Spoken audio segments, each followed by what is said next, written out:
люди на хуторах жили. Не так, як зараз, што ўсе ў адной вёсцы. А параскіданы гаспадаркі былі па ўсім наваколе. І толькі час ад часу збіраліся суседзі, каб пагаманіць, распавесці пра тое, што чулі. Ці запрасілі сябе ў госці, або на якую някладную працу, абяцаючы ці шчыра заплаціць, ці адробіць потым, як з'явіцца неабходнасць. Розныя людзі жылі, але найболее сумленныя, працавітыя. І вось аднаго разу прыпіўся на хутар адстаўны салдат. Вядома ж, што ён мог выслужыць сваю царскую службу, якіх пару рублёў, ды колькі бліскучых медалёў. А хоць на тыя часы это былі і большія грошы, толькі пабудавацца на іх было немагчыма. Вось і хадзіў адстаўны салдат па хутарах, прасіў у людзей дапамогі. Звалі яго Машкан. Чалавек ён быў неблагі, ветлівы. Вось і людзі паабяцалі дапамагчы. Але запросить, то запросил, а треба ж нечым мужчин і частовать, бо яны ж не просто так разбираются, а будуть кожний день зранку до вечора тяжко працевать. То и сёе прикупил солдат, нечто спохотливые соседи дали, але усё ровно было маловато. И он и сам гэта адчуваў. А под боком у яго ж стары дед, Сахвей ягонае імя было. І такі ўжо той стары схватны быў, што ва ўсім наваколе пашукаць не знайдзеш. Вось да яго і звярнуўся Машкан, каб пазычыў тое, сёе з прысмакаў. А далей было так.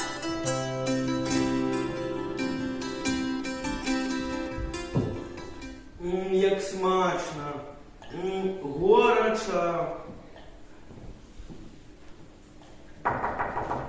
Паважаны Сахвей! Няма ў мяне нічога, Машкан, няма. Але ж галодныя людзі, не працаўнікі. Да я і сам ведаю. Дык шукай якіх прысмакаў. То где ж мне іх знайсці? Шукай. А ў мне няма нічога, няма, чалавеча. Хутка і сапраўды тогака збярэцца. А ў мяне скрылька сала ці якого мяса няма. Трэба не круціцца. Ты толькі як? Прамовіў гэта Машкан сам сабе і прылёг на духмяную траву. Але які сон, які адпачынак, калі зусім іншым галава забіта, круціўся з боку на бок, а потым раптоўна ўскочыў на ногі. А што? А чаму не выйсці? Чаму не? Цяпер ты ў меня паскачаш, стары злыдзень. Цяпер ты ў меня будзеш ведаць, як з мяне здзеквацца. Старый дед позяхал на печ. На дворы уже сцямнела. Што рабіць чалавеку пад старасці гадоў, калі ён мае моцную гаспадарку, калі у яго ўсё ёсць, калі на яго пастаянна працуе пару парабкаў. А тым часам на вуліцы не ўсе спаць. Машкан чакаў сваёй часіны дзейнічаць.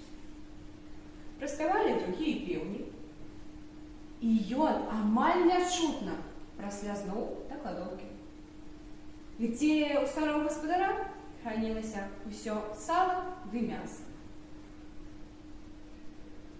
Машкан дзейнічаў. Наклал вялізны мех сала з мясом, набраў сыру ды іншых припасаў і падаўся назад. Адышоў далекавата, а потым усміхнуўся сам сабе.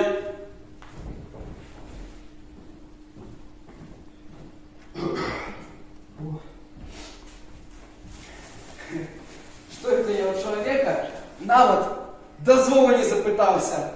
Трэба обратно вернуться и все по-людски зрабіць. каб потым не крыўдзіўся і іншым не гаварыў, што яго не папярэджвалі. Дзед Сахвей! Кто там?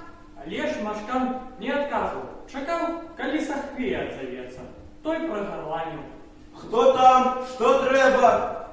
Чорт! Сава нарезал и вам передал. Утекай, покуль я на тебе своих парубков с собаками не спустил. Амаль, сказано вам сава дать, и никому болей. Утекай, как поздно потом не было. Я не жартую. Отказываешься от чертового сала? Вертаешь его обратно? Черту! Я так и передам. Так и передай. Не треба мне чертового сала. Ну, добро.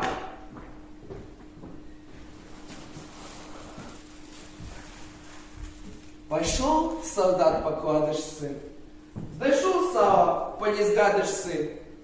Не брал, не крал, сам Сахвей подаровал. Сабраліся людзі на талаку да Машкана. Працавалі шчыра, ды елі смачна. Ды яшчэ і гаспадара хвалілі, што частуе іх, не шкадуючы.